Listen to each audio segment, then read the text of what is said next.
Hello everyone, welcome to my channel judiciary prep hub. और आज हम करने वाले हैं जेडीए जेलो एग्जाम की तैयारी के लिए अपना जेडीए एक्ट, ठीक है, जयपुर डेवलपमेंट अथॉरिटी एक्ट। आज हम करेंगे चैप्टर 11, ठीक है, जो कि सेक्शन 69 से लेकर सेक्शन 82 तक है। जितने भी स्टूडेंट्स इस वीडियो को देख रहे हैं, मैं आपसे रिक्वेस्ट करती हूँ इस वीडियो को लास्ट तक देखना। आपको समझ आ जाएगा कि कितना सिंप्लीफाइड तरीके से हम इस एक्ट को कवर कर रहे हैं, ठीक है। इस वीडियो को देखने के बाद आप इससे की पहले की जो वीडियोस हैं वो जरूर देख लेना। मैं आपको बता देती हूँ कि ये जो वीडियोस हैं और ये जो मेरा पैटर्न है ये डिफरेंट क्यों है, क्योंकि आप देख रहे हैं पहली बात तो इंग्लिश और हिंदी दोनों स्टूडेंट के लिए ये इंपॉर्टेंट है। साथ के साथ मैंने एमसीक्यूज भी इसमें लिखे हैं, ठीक है। तो इससे क्या होगा, एक कॉन्फिडेंस बिल्डअप होता है, ठीक है। तो चलिए हम स्टार्ट करते हैं। देखिए, सेक्शन 69 बात करता है पेनल्टी फॉर अनऑथराइज्ड ऑब्स्ट्रक्शन, ठीक है। अभी तक हमने क्या बात की थी? अभी तक हमने देखी थी पेनल्टी, जो जेडीए है वो पेनल्टी लगा रही है लोगों के ऊपर सिर्फ इसलिए क्योंकि उन्होंने परमिशन नहीं ली, ठीक है, डेवलपमेंट करने के लिए परमिशन नहीं ली। लेकिन अब हम क्या देख रहे हैं, यहाँ पर पेनल्टी इसलिए लगा रहे हैं कि जो authority whoever obstruct authorized entry into land building or molest such person or resist obstruct any member or employee of the authority or government officer in charge in discharge of their duties or obstruct any person working under contract or servant performing official work shall be punishable with fine up to 1,000 rupees और imprisonment up to 6 months। अब देखिए क्या कह रहे हैं यहाँ पर कहा जा रहा है कि आप किसी भी एम्प्लॉय को, ठीक है, जो अथॉरिटी का है, ठीक है, या फिर कोई गवर्नमेंट ऑफिसर है जो अपने ड्यूटी डिस्चार्ज कर रहा है, ठीक है, या फिर कोई भी ऐसा सर्वेंट है ना जो कि अपनी परफॉर्म कर रहा है ऑफिशियल ड्यूटी, आप उसको ऑब्स्ट्रक्ट कर रहे हैं, ठीक है, आप उसको क्या कर रहे हैं, रेसिस्ट कर रहे हैं, ऐसे में, ठीक है, क्या होगा, आपको पनिश किया जा सकता है, 6 महीने तक की सजा हो सकती है और 1,000 रुपए तक का जुर्माना लग सकता है। सिर्फ और सिर्फ किस लिए कि आपने ऑब्स्ट्रक्शन किया, ठीक है, आपने ऑब्स्ट्रक्शन किया। क्योंकि देखिए कोई लैंड है, अब उस लैंड पर जेडीए को काम करना है, ठीक है, और जेडीए ऑथराइज है ऐसा काम करने के लिए। देखिए बात क्या हो रही है, whoever obstructs, authorise entry है उस लैंड पर और बिल्डिंग पर, ठीक है, जेडीए के पर्सन या गवर्नमेंट ऑफिसर के जो सर्वेंट्स है उनकी, लेकिन आपने उनको एंटर नहीं करने दिया, ऑब्स्ट्रक्ट कर दिया। तो अब क्या होगा, 6 महीने तक की सजा हो सकती है, 1,000 रुपए तक का जुर्माना। सेक्शन 69 रिलेट्स टू, किससे रिलेट कर रहा है सेक्शन 69? Obstruction penalty. हमने एक और जगह पेनल्टी वाला वर्ड पढ़ा था, सेक्शन 31, और हमने क्या पढ़ा था कि जब आप क्या कर रहे हैं, अनऑथराइज डेवलपमेंट कर रहे हैं, ठीक है, ये अनऑथराइज्ड क्या कर रहे हैं, डेवलपमेंट कर रहे हैं, या फिर जो लैंड को यूज कर रहे हैं उसका जो एक नेचर था उसमें चेंज कर दिया आपने, ठीक है, तो भी आप पे पेनल्टी लगेगी। अब यहाँ पर पेनल्टी किसकी लग रही है कि आपने ऑब्स्ट्रक्ट किया है। मैं लिंक करके इसलिए बढ़ा रही हूँ ताकि आपको कंफ्यूजन ना हो। Penalty for unauthorised development given under section 31 and penalty for unauthorized obstruction given under what section? section 69। फिर है उसके बाद मैक्सिमम इम्प्रिजनमेंट कितनी है, ज्यादा से ज्यादा 6 महीने, ठीक है। मैक्सिमम फाइन कितना है, तो 1,000 रुपए।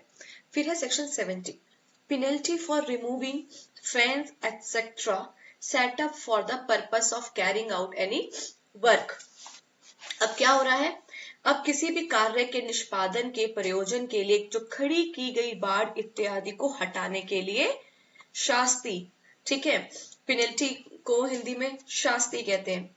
देखिए जितने भी इंग्लिश मीडियम के स्टूडेंट हैं, आप ये मत समझिएगा कि इंग्लिश के साथ साथ हिंदी के भी वर्ड्स यूज कर रहे हैं, क्योंकि मुझे लगता है दोनों ही लैंग्वेज पे कमांड होना बहुत जरूरी है, इसीलिए, ठीक है।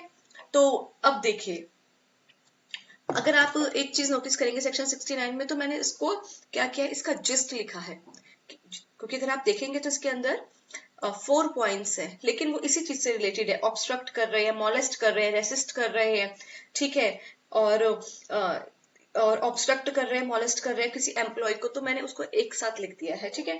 फिर सेक्शन 70 बात कर रहा था किसी भी कार्य के निष्पादन के लिए, ठीक है। Penalty for removing fence etcetera set up for the purpose of carrying out any work. अब देखिए क्या हो रहा है सेक्शन 70 में, if any person without lawful authority, ठीक है, remove any fence, timber, light, mark और any barrier such as bar, chain or post set up by the authority for carrying out authorized work, ठीक है, or for closing a street during such work or disobey any related order, he shall be punishable with fine up to 1000 rupees। अब यहाँ पर ऊपर तो आप क्या कर रहे थे, ऑब्स्ट्रक्ट कर रहे थे, उसको एंट्री ही नहीं लेने दे रहे थे लैंड पर, ठीक है। यहाँ पर आप क्या कर रहे हो, आप यहाँ पर जो काम चल रहा है, ठीक है, अथॉरिटी जो ऑथोराइज्ड वर्क कर रही है, ठीक है, आपने क्या किया, स्ट्रीट थी, ठीक है, उस ड्यूरिंग सच वर्क आपने स्ट्रीट को बंद कर दिया, आप उनको आने ही नहीं दे रहे, ठीक है।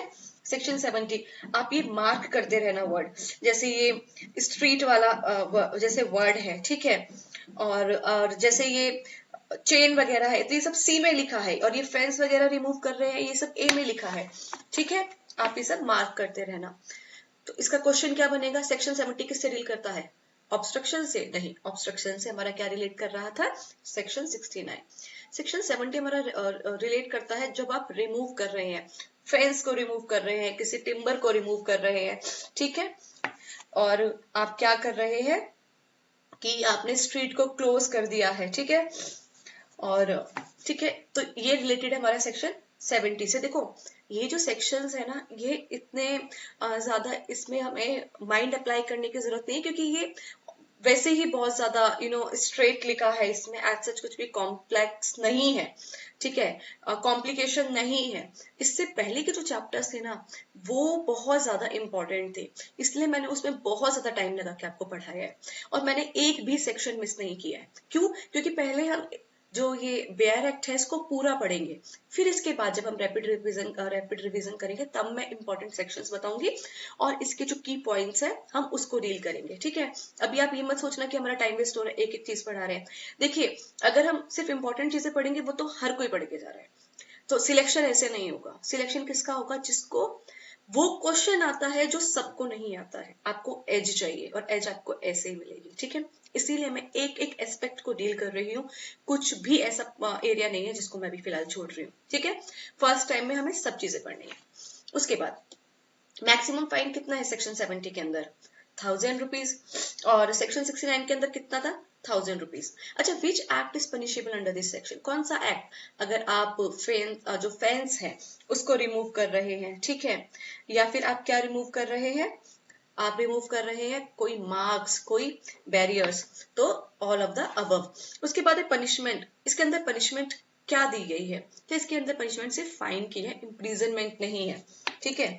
इसके अंदर सिर्फ फाइन की पनिशमेंट है, इम्प्रिजनमेंट नहीं है। देखो मैंने ना जैसे कि सेक्शन 70 है तो उसमें 1 के फाइन है ओनली, तो मैंने ना सिर्फ ऐसे लिख दिया है, आप भी देखो आपको शायद दिख रहा होगा, ठीक है, आपको भी ना ऐसे ही सेक्शन के आगे जो है चीजें लिखनी है, ठीक है, ताकि कोई प्रॉब्लम ना हो, ऐसे लिख लिया कीजिए। फिर है सेक्शन 70, अच्छा सेक्शन 70 के बाद 72 है, कोई बात नहीं, मैं आपको वैसे ही बता देती हूँ। 70 जो 1 है एक्चुअली उसमें बात की गई है penalty for disobedience of requisition and furnishing false information. क्या हो रहा है, अध्यपेक्षा की अवज्ञा करना और मिथ्या सूचना इत्यादि देने के कारण शास्ति।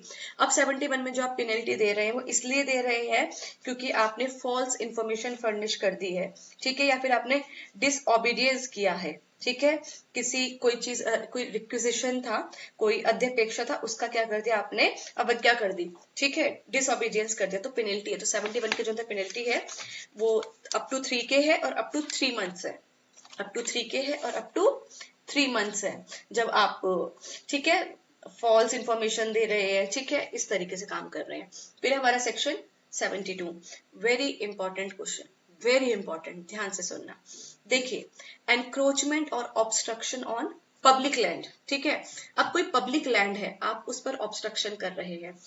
अगर आप सेक्शन 69 देखेंगे तो सेक्शन 69 में भी ऑब्स्ट्रक्शन वर्ड था, ठीक है, लेकिन आप ऑब्स्ट्रक्शन कर रहे थे, ठीक है। तो उसमें हमने क्या पढ़ा था, जो अनऑथराइज्ड ऑब्स्ट्रक्शन कर रहे थे उसकी पेनल्टी कर रहे हैं, पेनल्टी थी। लेकिन यहाँ पे पब्लिक लैंड पर आप ऑब्स्ट्रक्शन कर रहे हैं, उसके बारे में बात की गई। अब देखिए इसके अंदर कितने सबसेक्शंस है। जो सेक्शन 72 है इसके अंदर 15 सबसेक्शन है। एक एक पॉइंट को हम ध्यान से पढ़ते हैं। देखिए इसका जो सबसेक्शन 1 है वो उसका मैंने जिस्ट लिख दिया। ये बात करता है अगर आप एनक्रोचमेंट कर रहे हैं पब्लिक लैंड पर तो आपको सजा मिलेगी 1 से लेके 3 साल तक की। अभी तक हम मंथ में पढ़ रहे थे, अब है 1 से लेके 3 साल तक की, मतलब मिनिमम 1 साल की तो मिलेगी ही मिलेगी। और फाइन आपका जा सकता है 1 लाख रुपए, ठीक है, अगर आप किसी भी पब्लिक लैंड पर क्या कर रहे हैं, एनक्रोचमेंट कर रहे हैं। क्योंकि वर्ड वहां लिखा है एनक्रोचमेंट इन एनी लैंड और space not being private property, ठीक है। अब उसका सबसेक्शन 2 देखते हैं। सबसेक्शन 2 क्या कह रहा है, आप ऑब्स्ट्रक्शन कर रहे हैं पब्लिक लैंड पर। फर्स्ट में क्या था, एनक्रोचमेंट, सेकंड में क्या था, ऑब्स्ट्रक्शन कर रहे हैं। ऑब्स्ट्रक्शन करेंगे तो 1 साल तक की सजा हो सकती है और 50 और 5,000 रुपए तक का जुर्माना हो सकता है, ठीक है। 1 लाख रुपए 1 साल तक की सजा हो सकती है, ठीक है, और कितना 1,000 रुपए का फाइन हो सकता है, 5,000 रुपए तक का फाइन, ठीक है। उसके बाद है सेक्शन सबसेक्शन 3। देखिए 3 में क्या बात की गई है, authority can remove encroachment and obstruction, ठीक है। सेक्शन 72 का सबसेक्शन 3 बात कर रहा है अब जो एनक्रोचमेंट हुई है, ऑब्स्ट्रक्शन हुई है, अब उसको रिमूव कर सकती है अथॉरिटी। सेक्शन इसका जो सबसेक्शन 1 में हमने पढ़ा था एनक्रोचमेंट, उसमें कितनी पेनल्टी है। सबसेक्शन 2 में पढ़ा था हमने ऑब्स्ट्रक्शन, उसमें कितनी पेनल्टी है। और सेक्शन 3 इसका सबसेक्शन 3 में बोला गया कि इसको रिमूव भी कर सकती है अथॉरिटी इन एनक्रोचमेंट को, ठीक है, इस अतिक्रमण को और इस ऑब्स्ट्रक्शन को, बाधा को। और जब इन सब चीजों को हटाया जा रहा है, जब अथॉरिटी एनक्रोचमेंट को हटा रही है, ऑब्स्ट्रक्शन को हटा रही है, उसमें जो पैसा खर्च हुआ है उसको कैसे रिकवर करेंगे, ठीक है, इसके अंदर भी ये बात लिखी गई है, ठीक है। रिकवर करेगी सच एक्सपेंसेस, ठीक है। अब इसका सबसेक्शन 4, जो अनऑथराइज्ड रिमूवल कर रहे हैं, ठीक है, क्या हुआ कि जो अनऑथराइज रिमूवल हो रहा है अर्थ का, सैंड का, अगर आप 4 देखेंगे तो उसमें बात की गई है whoever not being duly authorized in that behalf removes earth, sand or other material from any land or space। होता है ना कि जो आप देखते होंगे कि नदी के पास का जो एरिया होता है, ठीक है, वहां पर बहुत उपजाऊ है ना, बहुत फर्टाइल सॉइल होती है। अब लोग आ रहे हैं और उसको उठा के लेके जा रहे हैं, जबकि वो एक पब्लिक जो है लैंड थी, ठीक है। अब क्या है, ऐसा आप नहीं कर सकते। अगर आप ऐसे कर रहे हैं, अनऑथराइज रिमूवल कर रहे हैं, मिट्टी वगैरह चुरा कर लेके जा रहे हैं, 1 साल तक की सजा हो सकती है, 25,000 रुपए तक का फाइन हो सकता है। फिर है इसका सबसेक्शन 5। सबसेक्शन 5 कहता है अथॉरिटी कैन सीज और attach property related to encroachment. अब जिस पर आप अतिक्रमण कर रहे हैं, ठीक है, जिस प्रॉपर्टी पर, तो गवर्नमेंट अथॉरिटी क्या कर सकती है, एक बात याद रखना, सेक्शन 72 के अंदर ये जो सारी पावर है, ये सारी पावर किसको दी गई है, ये सारी पावर दी गई है अथॉरिटी को, ठीक है। किसको, अथॉरिटी को। क्वेश्चन आ सकता है कि किसके पास पावर है, अथॉरिटी के पास या स्टेट गवर्नमेंट के पास, तो अथॉरिटी के पास। और अथॉरिटी चाहे तो क्या कर सकती है, सीज और अटैच कर सकती है प्रॉपर्टी को जिस पर एनक्रोचमेंट हुआ है। उसके बाद है सबसेक्शन, देखो अब जैसे ये मेन वर्ड्स थे ना, कीवर्ड्स, आप इसको ऐसे अंडरलाइन कर लीजिए, ठीक है, जैसे मैंने अंडरलाइन किया है आप अंडरलाइन कर लीजिए, क्योंकि जब हम रैपिड रिवीजन करेंगे तो ये बहुत काम आने वाला है। फिर है सबसेक्शन 5, सीज और अटैच कर सकते हैं। सबसेक्शन 6, जो अधिकारी सीजर कर रहा है वो इस सीजर की रिपोर्ट तुरंत अथॉरिटी को देगा, ये सबसेक्शन 6 में कहा गया है, ठीक है। तो लिख लीजिए इसके सामने सीजर रिपोर्ट, ठीक है, ये जो आप सीज कर रहे हैं, अटैच कर रहे हैं, इसकी रिपोर्ट। फिर सबसेक्शन 7 क्या बात कर रहा है, अथॉरिटी कैन डिसाइड। अब अथॉरिटी डिसाइड करेगी जो सीज करके प्रॉपर्टी आई है उसकी कस्टडी किसके पास रहेगी, या फिर कोई ऐसी चीज है जो जल्दी खराब हो सकती है, तो क्या हम उस प्रॉपर्टी को सेल कर सकते हैं, ये सब भी अथॉरिटी डिसाइड करेगी।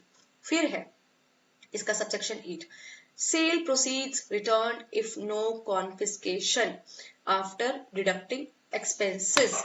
अब क्या है, आपने जो प्रोसीड्स आए हैं, ठीक है, आपने सेल कर दिया उस प्रॉपर्टी को, उसके जो प्रोसीड्स आए हैं, ठीक है, आप क्या करेंगे, उसको रिटर्न कर देंगे। ठीक है, अगर आपने कॉन्फिस्केट नहीं किया, जब्ती ना होने पर खर्च काट कर राशि मालिक को वापस दे दी जाएगी। जैसे कोई पर्सन है, उसने एनक्रोचमेंट किया लैंड पर, ठीक है, अब या फिर ऑब्स्ट्रक्शन किया या फिर रिमूवल किया, अब क्या किया, अब उस चीज को आपने क्या किया है कि उसको आपने बेच दिया, सेल कर दिया।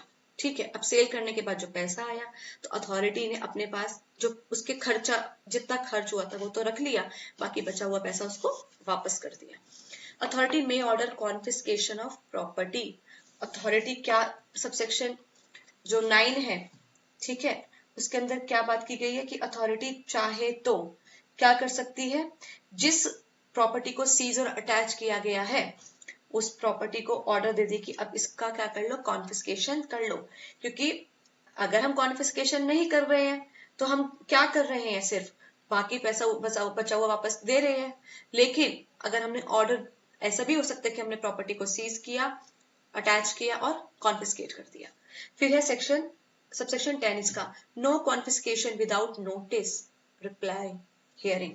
अगर आपने किसी की प्रॉपर्टी को कॉन्फिस्केट कर लिया है, तो सबसे पहले आप उसको नोटिस देंगे इन राइटिंग, फिर उसको सुना जाएगा। ठीक है, फिर उसका जो opportunity of making representation in writing, ठीक है, फिर उसको अपॉर्चुनिटी दी जाएगी कि आप भी इन राइटिंग अपना रिप्रेजेंटेशन दें, और फिर एक रीजनेबल अपॉर्चुनिटी दी जाएगी बीइंग हर्ड। ठीक है, नोटिस जाएगा, उस नोटिस पे रिप्लाई आएगा, फिर उसको सुना जाएगा, तभी कॉन्फिस्केशन हो सकता है। Very important subsection. Subsection 10 of section 72 is very important because it is talking about there is no confiscation without notice, reply and hearing. फिर है सेक्शन 72 का subsection 11, confiscation does not stop criminal punishment. Confiscate कर ली है properties का मतलब ये नहीं आपको पनिशमेंट नहीं मिलेगी, पनिशमेंट तो आपको मिलेगी। ठीक है, ये एडिशनल है, पनिशमेंट तो आपको मिलेगी, आप लायबल है इस एक्ट के तहत। फिर है इसका subsection 12, only authority and tribunal has jurisdiction. इन सब चीजों को जो डील करेगी या तो अथॉरिटी करेगी या ट्रिब्यूनल करेगी। ठीक है, ये बहुत इंपॉर्टेंट पॉइंट है। कोर्ट इस मामले में इंटरफेयर नहीं कर सकती। Whenever any property is seized or attached pending confiscation of the section, the authority tribunal constituted under section 83 of the Act shall have, and notwithstanding anything contrary contained in any other law for the timing in force, any court, other tribunal or authority shall not have jurisdiction। जो section 83 के तहत इस section जो ये act है, इस act के अंदर का जो सेक्शन 83 है, जो हम आगे जाके पढ़ेंगे, मैं फिर भी बता देती हूँ। 83 बात करता है कॉन्स्टिट्यूशन ऑफ ट्रिब्यूनल की, तो वो इसमें कहा गया है कि ये जो मैटर्स को डील करेगा ना, सिर्फ अथॉरिटी और ट्रिब्यूनल ही डील कर सकते हैं। बाकी किसी भी कोर्ट को जो अदर एक्ट के तहत बने हैं, कोई भी कोर्ट और कोई भी ट्रिब्यूनल, कोई भी अदर अथॉरिटी, उनके पास जुरिसडिक्शन नहीं है कि वो इस रिगार्डिंग ऑर्डर्स दें। ठीक है, कि पोजेशन किसका होगा, डिलीवरी किसके पास जाएगी, ठीक है, डिस्पोजल कौन करेगा, ठीक है, डिस्ट्रीब्यूशन कैसे होगा प्रॉपर्टी का, इनके पास राइट नहीं है। ठीक है, जेडीए की लैंड है, जेडीए का ट्रिब्यूनल सुनेगा। ठीक है, फिर है burden of proof on accused. देखिए, अब बर्डन ऑफ प्रूफ किस पर रहेगा, देखिए आपने एनक्रोचमेंट करी है, ठीक है, आपने ऑब्स्ट्रक्शन किया है, तो अगर जेडीए ने ये बस बोल दिया कि इस पर्सन ने एनक्रोचमेंट किया, अब प्रूफ तो एक्यूज्ड करेगा।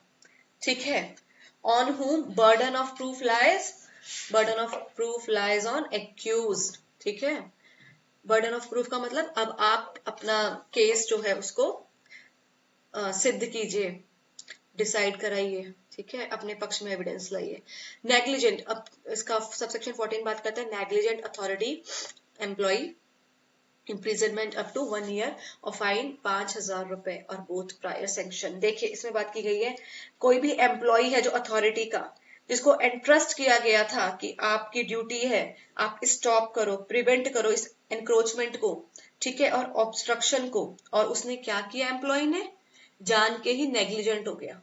जो अथॉरिटी का एम्प्लॉय था वो नेग्लिजेंट हो गया, तो अब उस एम्प्लॉय को भी इम्प्रिजनमेंट हो सकती है, ठीक है, कितने टाइम की, विच में एक्सटेंड टू 1 साल तक की सजा हो सकती है। अब ये याद रखना, अथॉरिटी का जो एम्प्लॉय है, जिसको ये असाइन किया गया था टास्क कि आपको ये ऑब्स्ट्रक्शन और ये एनक्रोचमेंट इसको रिमूव कराना है, और उसने विलफुली नेग्लिजेंट हुआ वो, ठीक है, विलफुली और नोइंगली नेग्लिजेंट हुआ, तो इस केस में उस एम्प्लॉय को भी 1 साल तक की सजा और 5,000 रुपए तक का फाइन लग सकता है। लेकिन एक चीज याद रखना, यहाँ पर बात की गई है प्रायर सैंक्शन। इसका मतलब डेलिबरेटली प्रोवाइडेड। अब इसका प्रोवाइजो देखो, ठीक है, 14 का प्रोवाइजो देखो, प्रोवाइडेड दैट, आपके पास बेयर एक्ट तो है ना, अगर आपके पास बेयर एक्ट है तो ओपन करके बैठ जाओ, ठीक है, ये जितना भी लेजीनेस है ना कि हम चलो आराम से सुन लेते हैं, ठीक है, वो एक अलग चीज है, उसको आप तब आराम से सुनना जब आप सेकंड टाइम इस वीडियो को देखेंगे रिवीजन पर्पस के लिए। अगर आप अभी फर्स्ट टाइम देख रहे हैं तो आप अपना बेयर एक्ट लेके बैठो, जब मैं हमेशा अपने साथ बेयर एक्ट लेके बैठती हूँ तो आपको भी बैठ लेना चाहिए, ठीक है। देखिए यहाँ पे बात की गई है, provided that no court shall take cognizance against such employee for the offence punishable under this subsection except with the previous sanction of authority, ठीक है। जब कोर्ट इसके अगेंस्ट में कॉग्निजेंस ले रहा है, ठीक है, तो इस केस में आपको अथॉरिटी की परमिशन लेनी पड़ेगी, ठीक है।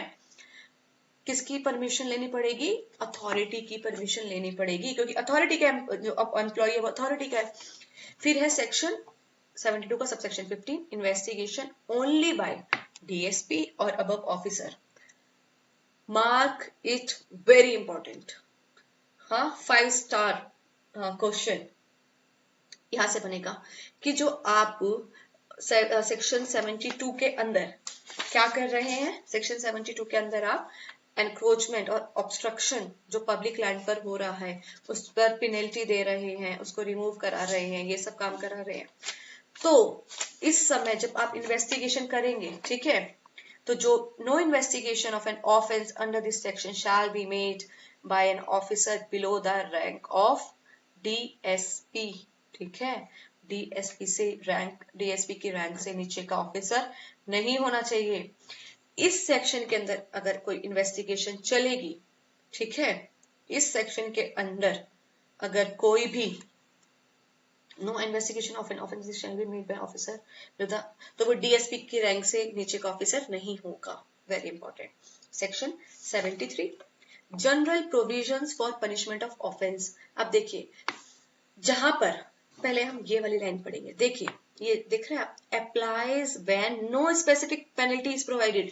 देखिए अभी तक हमने पेनल्टी के बारे में पढ़ा, लेकिन ऐसी सिचुएशन है कि उसकी पेनल्टी सेक्शन में नहीं दी है, तो आप क्या करेंगे उस सिचुएशन में, पहला ऑफेंस है तो 1,000 रुपए तक का फाइन, ठीक है, और दूसरा ऑफेंस कर रहे हैं तो 250 रुपए से 5,000 रुपए तक का फाइन, ठीक है। ये 73A और 73B ऐसे जिस्ट देखो, आप देखेंगे ना तो ये जैसे देखो पास से काफी इसको एक्सप्लेन किया है, ठीक है, काफी बड़ा है ये सेक्शन, तो जिस तरीके से मैंने इसका जिस्ट लिखा है आप इसके सामने यहाँ पर ऐसे ही जिस्ट लिख लो, ठीक है। उसके बाद है, चलिए इसके एमसीक्यू करते हैं। सेक्शन 73 कब अप्लाई होता है, तो जब कोई पनिशमेंट प्रोवाइड नहीं होती है, ठीक है। उसके बाद फर्स्ट ऑफेंस में कितनी पनिशमेंट, 1,000 रुपए, सेकेंड ऑफेंस में कितनी पनिशमेंट, 250 से 5,000 रुपए। फिर है ऑफेंस बाय कंपनीज, ठीक है, कंपनियों द्वारा अपराध। If a company commits an offence then company and person in charge responsible for the business. देखिए कौन कौन रिस्पॉन्सिबल है अगर कंपनी ने अपराध किया है, कंपनी तो है ही है, साथ के साथ और वर्ड नहीं लिखा, एंड लिखा है, ठीक है, एवरी पर्सन, ठीक है, जो क्या था, रिस्पॉन्सिबल था, कंपनी के बिजनेस को कंडक्ट कर रहा था, ठीक है, वो लायबल है। No liability if he proves no knowledge और ड्यू डिलीजेंस। देखिए वो तब लायबल नहीं होगा जब वो पर्सन ये प्रूव कर दे कि मुझे इस बात की नॉलेज नहीं थी, या फिर जब ऐसा हो रहा था, ठीक है, तो मैंने बहुत कोशिश की, बहुत मतलब डिलीजेंस के साथ काम किया, फिर भी मुझे इसके बारे में नहीं पता था, ठीक है, तो फिर ऐसा क्या होगा, फिर लायबिलिटी नहीं बनेगी। ये इसका सबसेक्शन 1। देखिए कितना बड़ा सेक्शन था प्रोविजो के साथ, लेकिन हमने कितना जिस्ट के साथ इसको कंप्लीट कर लिया, ठीक है। ऐसे ही हमें हमेशा अपनी तैयारी करनी चाहिए। उसके बाद है subsection 2। If an offence is due to consent, connivance or neglect of director, manager or officer, then they are also liable, ठीक है। अगर कोई भी ऑफेंस इसलिए हुआ है क्योंकि कंसेंट कनिवेंस क्या है, मिल गई थी, और नेग्लेक्ट भी था डायरेक्टर, ठीक है, मैनेजर और ऑफिसर, तो वो भी लायबल होंगे यदि अपराध डायरेक्टर, मैनेजर या ऑफिसर की सहमति, ठीक है, या मिलीभगत, ठीक है, कनिवांस मतलब आप उनकी मिलीभगत से या उनकी लापरवाही से हुआ है, वो भी दोषी होंगे। पहली बात तो कौन कौन दोषी होंगे, कौन कौन दोषी होंगे, पहली बात, एक तो जो कि कंपनी है, कंपनी भी रिस्पॉन्सिबल होगी, और साथ के साथ वो पर्सन भी रिस्पॉन्सिबल होगा जो कि कंपनी का क्या कर रहा था, बिजनेस को कंडक्ट कर रहा था। साथ के साथ वो ऑफिसर, वो डायरेक्टर और वो मैनेजर भी रिस्पॉन्सिबल होगा जिसकी कंसेंट थी और जिसकी कनिवांस थी, ठीक है। ये बहुत इंपॉर्टेंट एस्पेक्ट है। तो अभी हमें क्या करना है, इसको ध्यान से याद रखना है।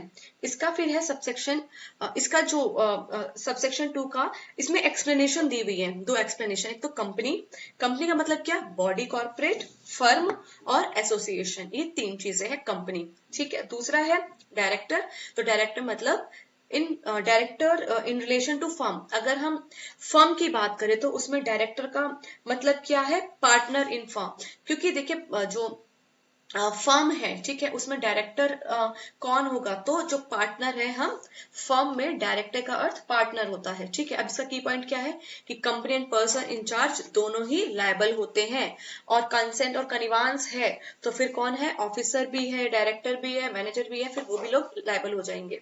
तो सेक्शन 74 किससे डील कर रहा है, सेक्शन 74 डील कर रहा है कंपनीज, ठीक है, offence by companies. Who is liable in company offence, कौन लायबल होता है, कंपनी भी होती है, and person incharge, and word है और नहीं है। डिफेंस अवेलेबल व्हेन, कब डिफेंस अवेलेबल होता है, व्हेन नो नॉलेज और when no knowledge or there was due diligence on the part of officer, manager, director and person responsible for the conduct of the business, then they can take defense, ठीक है। फिर they will not be liable for offense committed by the company। फिर है if offence due to consent और neglect, सहमति या लापरवाही से अगर ये अपराध हुआ है तो डायरेक्टर भी फिर लायबल होते हैं, ठीक है। तो एक बात याद रखना, जब कंसेंट की बात आ रही है और नेग्लिजेंस की बात आ रही है तब तो हम डायरेक्टर को भी लायबल कर रहे हैं, और जब रिस्पॉन्सिबिलिटी की बात आ रही है कि रिस्पॉन्सिबल कौन था, तो उस टाइम पे हम उस पर्सन इंचार्ज की बात कर रहे हैं जो कंडक्ट ऑफ बिजनेस कर रहा था, ठीक है। आपको ये याद रखना है। Company include what, company includes body, corporate, firm, association. Director in firm means अगर हम फर्म में डायरेक्टर है जो, तो वो कौन माना जाएगा, partner. Section 75 cognizance of offences, ठीक है। कॉग्निजेंस ऑफ ऑफेंसेस, अपराधों का आप संज्ञान कैसे कैसे लेंगे, देखिए court takes cognizance only on return complaint by authority और ऑथराइज्ड पर्सन, क्योंकि अभी हमने पढ़ा, लेकिन वो सिर्फ सेक्शन 72 की बात थी। देखिए जब हमने अभी सेक्शन 72 पढ़ रहे थे, एनक्रोचमेंट हो रहा है, ऑब्स्ट्रक्शन हो रहा है, उस केस में तो सिर्फ जेडीए ही और ट्रिब्यूनल ही मामला देख रही थी, लेकिन अब बात हुई है कि जो और ऑफेंसेस हो रहे हैं उस केस में अगर कोर्ट कॉग्निजेंस लेना चाहे तो कैसे लेगी, क्योंकि जो ये सारा मैटर है वो तो ट्रिब्यूनल देख रही है। तो फिर इसमें बताया गया सेक्शन 75 में कोर्ट तभी संज्ञान ले सकती है जब रिटर्न कंप्लेंट अथॉरिटी ने दी है, या फिर अथॉरिटी ने किसी पर्सन को ऑथराइज किया है, उसने रिटर्न कंप्लेंट लगाई है, तभी कोर्ट संज्ञान लेगी, ठीक है। And affected person may also file complaint against unauthorised development, ठीक है। और जो अफेक्टेड पर्सन है वो भी कंप्लेंट फाइल कर सकता है कोर्ट में कि देखिए ये अनऑथराइज्ड डेवलपमेंट हो रही थी, but notice must be given to authority, and if authority removes the cause within reasonable time, proceeding will abate, Only CJM or above can try the offense. Very important, very important section. यहाँ पे क्या बताया गया कि देखिए, पहली बात तो क्या है कि रिटर्न कंप्लेंट जब अथॉरिटी दे रही है या कोई अथोराइज पर्सन दे रहा है तो कोर्ट कॉग्निजेंस ले सकती है। दूसरी तरफ पर्सन को भी पावर दी गई कि आप भी कंप्लेंट फाइल कर सकते हैं जेडीए के खिलाफ अगर कोई अनऑथराइज डेवलपमेंट हो रही है। ठीक है, अगर ऑथराइज डेवलपमेंट है, क्योंकि अगर आपने देखा होगा तो ऑथराइज डेवलपमेंट और तब होती है, तब मानी जाती है जब आप डेवलपमेंट एरिया को डिक्लेयर कर देते हैं, उसके बाद आप डेवलपमेंट कर रहे हैं तो हम मानेंगे ऑथराइज डेवलपमेंट है। लेकिन आपने उसको डेवलपमेंट एरिया डिक्लेयर ही नहीं किया अथॉरिटी ने और वहां पर कोई काम चल रहा है, तो ऐसे में वो पर्सन जो है अफेक्टेड है।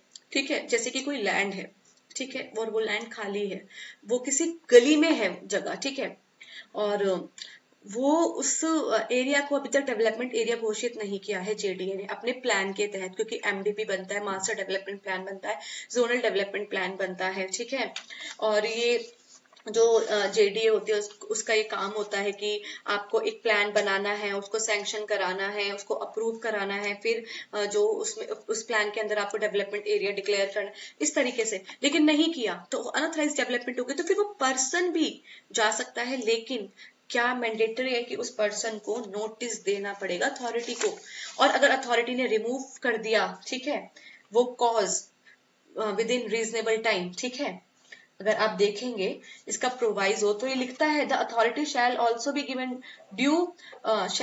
Due notice of such proceeding and authority removes the cause for action within reasonable period the proceeding in the court shall abate without prejudice to any other action. और अगर जो वो authority है उसको remove कर देती है with in reasonable time तो प्रोसीडिंग अबेट हो जाएगी। ये ऑफेंस को ट्राई करने की पावर सिर्फ सीजेएम या उससे अबव रैंक के जो मजिस्ट्रेट होंगे या फिर जजेस होंगे, मतलब जो बेसिक रिक्वायरमेंट है वो है कि सीजेएम होना जरूरी है। ठीक है, उसके बाद है cognizance is taken on. Cognizance कब लिया जा सकता है? जब रिटर्न कंप्लेंट अथॉरिटी ने फाइल की है। अगर अथॉरिटी ने रिमूव कर दिया वो कॉज, ठीक है, वो जो अनऑथराइज डेवलपमेंट हो रही थी उसका जो रीजन था उसने वही रिमूव कर दिया अथॉरिटी ने, तो प्रोसीडिंग अबेट हो जाएगी। ठीक है, प्रोसीडिंग अबेट हो जाएगी। और ट्रायल कोर्ट कौन सा होगा? सीजेएम और अबव।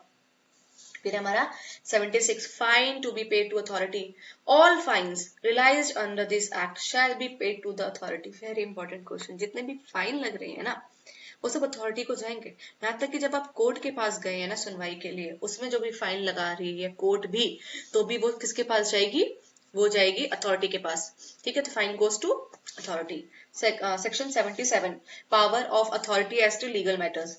ठीक है, विधिक मामलों में प्राधिकरण की शक्ति क्या है?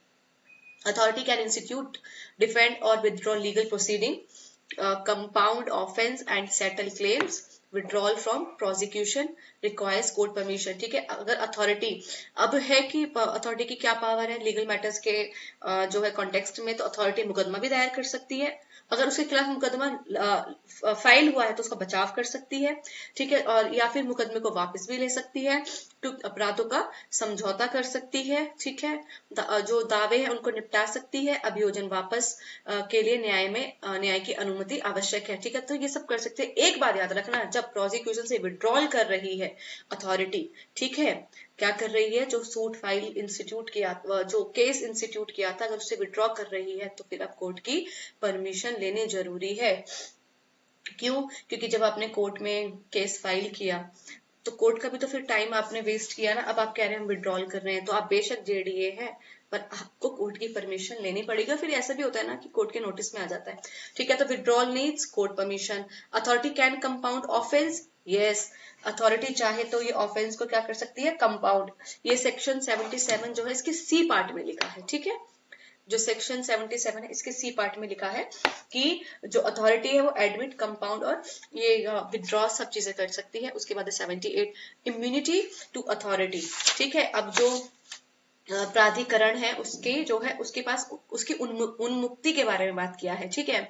नो लीगल प्रोसीडिंग शैल लाई अगेंस्ट अथॉरिटी और its member officer for acts done lawfully in good faith under this act. अगर जो भी काम लॉफुल तरीके से किया गया, गुड फेथ में किया गया है, तो कोई भी लीगल प्रोसीडिंग नहीं चल सकती, ना तो अथॉरिटी के खिलाफ और ना ही उसके मेंबर के खिलाफ। सेक्शन 78 में इम्यूनिटी की बात की गई है, 8 और टी, ठीक है, ऐसे याद कर लेना। इम्यूनिटी 8, ठीक है। इम्यूनिटी कब? जब गुड फेथ में लॉफुल एक्ट किया है।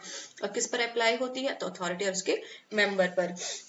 फिर है हमारा section 79, notice of suit against authority, प्राधिकरण के विरुद्ध वाद का notice. No suit shall be filed against authority और its member officer without 2 months prior written notice stating cause of action, ठीक है। कोई भी सूट जो है, आप कोई भी सूट फाइल नहीं करेंगे किसी अथॉरिटी के मेंबर के खिलाफ, कब तक? जब तक आप उसको 2 महीने का पहले नोटिस ना दे दे कि देखिए ये कॉज ऑफ एक्शन है, हम आपके खिलाफ सूट फाइल कर देंगे, इसलिए भी हम आपको 2 महीने का प्रायर नोटिस दे रहे हैं।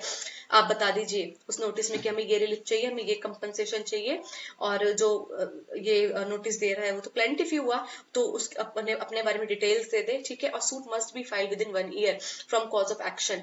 और जो अगर आपने इसे 2 महीने का नोटिस दे दिया है और कोई भी उस पर कार्रवाई नहीं हुई है, तो फिर आपको सूट उस कॉज ऑफ एक्शन से 1 साल, क्या देखिए वर्ड क्या है, एक कॉज ऑफ एक्शन से 1 साल, नोटिस से 1 साल नहीं। जिस दिन आपने नोटिस दिया है, नोटिस दे दिया है, 2 महीने कंप्लीट हो गए, उसके बाद 1 साल नहीं, जिस दिन से कॉज ऑफ एक्शन अराइज हुआ है वहां से 1 साल के अंदर अंदर आपको सूट क्या है, फाइल करना है, एक्सेप्ट इमूवेबल प्रॉपर्टी केसेस। देखिए इमूवेबल प्रॉपर्टी के केसेस में तो वैसे भी 12 साल का टाइम होता है, उस केस में 1 साल का टाइम नहीं दिया है, ठीक है। Notice not require where injunction would be defeated by delay. तो वहां पे नोटिस देने की जरूरी, वहां पर नोटिस देना जरूरी नहीं है जहां पर क्या होगा, इंजंक्शन जो है क्या होगा, जो injunction would be defeated by delay, ठीक है। जहां देरी से इंजंक्शन का जो उद्देश्य है वो विफल हो जाए, क्योंकि इंजंक्शन लेना अभी के अभी बहुत जरूरी है। हम 2 महीने का इंतजार नहीं कर सकते, और अगर हमने 2 महीने का इंतजार कर लिया तो हमने इंजंक्शन नहीं लिया, वो डिफीट हो गया डिले के कारण, तो फिर हम नोटिस नहीं देंगे। सेम जो बात है सीपीसी में भी लिखी है कि जब आप स्टेट गवर्नमेंट के खिलाफ सूट फाइल करना चाहते हैं तो यही नोटिस आपको देना है, ठीक है। और आप कब नोटिस नहीं देंगे तो भी चलेगा, ये बात वहां भी लिखी है। फिर है नोटिस पीरियड कितना है, 2 महीने का। लिमिटेशन पीरियड क्या है, 1 साल के अंदर अंदर सूट फाइल करना है। नोटिस कब रिक्वायर नहीं है, जब आपका इंजंक्शन का केस है, ठीक है, वो डिफीट कर जाएगा, ठीक है। उसके बाद हमारा सेक्शन 80, सेक्शन 80 बात करता है mode of proof of record, ठीक है। अब जो अभिलेख के सबूत की रीति, ठीक है, mode of proof of record, ठीक है, अभिलेख के सबूत की रीति। Certified copy of authority records is prima facie evidence and admissible like original। जो सर्टिफाइड कॉपी है अथॉरिटी के, जो रिकॉर्ड्स हैं, जो अथॉरिटी के पास रिकॉर्ड्स हैं, उनकी जो सर्टिफाइड कॉपी है उसको हम प्राइमा फेसी एविडेंस मानेंगे, और वो एडमिसिबल होंगे जैसे ओरिजिनल हो, ठीक है। कैसे एडमिसिबल होंगे, जैसे कि ओरिजिनल हो। उसके बाद certified copy is prima facie evidence, यहाँ पे सर्टिफाइड कॉपी को प्राइमा फेसी एविडेंस माना है। फिर है section 81, restrictions on summoning officers, ठीक है। Restriction on summoning of servants of authority to produce documents, प्राधिकरण के कर्मचारियों को दस्तावेज पेश करने के लिए समन करने पर प्रतिबंध। समन नहीं भेज सकते आप, ठीक है। जो ऑफिसर्स हैं, सर्वेंट्स हैं, cannot be called to produce documents if certified copy is sufficient. देखिए जब हमने जो डॉक्यूमेंट है, ठीक है, जो भी प्रोड्यूस किया गया है ना, उसकी सर्टिफाइड कॉपी लगा दी है। अगर हमने सर्टिफाइड कॉपी लगा दी है कोर्ट में, ठीक है, तो वो सर्टिफाइड कॉपी सफिशिएंट है।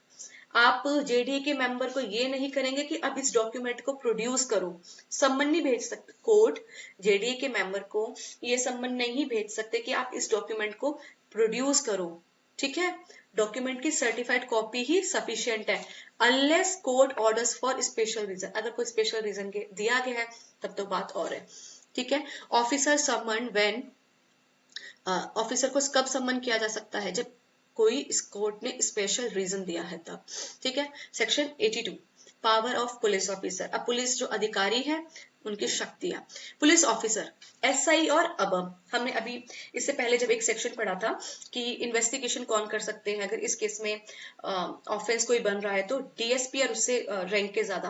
और यहाँ पे लिखा है पुलिस ऑफिसर एसआई रैंक से अबव का जो पुलिस ऑफिसर है वही एसआई और उससे ऑफिसर रैंक जो है उससे above arrest person committing offence like encroachment. तो अरेस्ट करने की पावर एसआई और उससे ज्यादा जो बड़े ऑफिसर है उनके पास ही है अगर एनक्रोचमेंट हो रहा है, ठीक है। इफ नेम एड्रेस अननोन और doubtful can not detain more than 24 hours without magistrate order. Same provision BNSS में जैसे कि हम पढ़ते हैं कॉग्निजेबल केस में तो आप क्या कहते हैं बिना वारंट के भी अरेस्ट कर सकते हैं, लेकिन अगर कोई नॉन कॉग्निजेबल ऑफेंस हुआ है तो नॉन कॉग्निजेबल ऑफेंस में तो आमतौर पर गिरफ्तारी नहीं की जाती है, लेकिन अगर वो पर्सन अपना नाम और एड्रेस नहीं बता रहा है उस केस में आप उसको गिरफ्तार कर सकते हैं नॉन कॉग्निजेबल केस में, ठीक है। और 24 घंटे के अंदर अंदर आपको मजिस्ट्रेट का ऑर्डर लेकर आना पड़ेगा। सेम बात यही कही है, ठीक है, यही है। फिर police must inform authority and assisted, ठीक है। और पुलिस फिर अथॉरिटी को इन्फॉर्म कर देगी। रैंक क्या है अरेस्ट करने के लिए, एसआई और अबव। डिटेंशन लिमिट कितनी है, 24 घंटे। उसके बाद है पुलिस की ड्यूटी क्या है, inform and assist authority. Okay, so that's all for today. We have completed chapter 11 from section 69 to 69 to 82. If you are liking my pattern, if you're liking the way I'm teaching, please do like, do comment and do subscribe my channel. That's all for today. Bye bye, take care.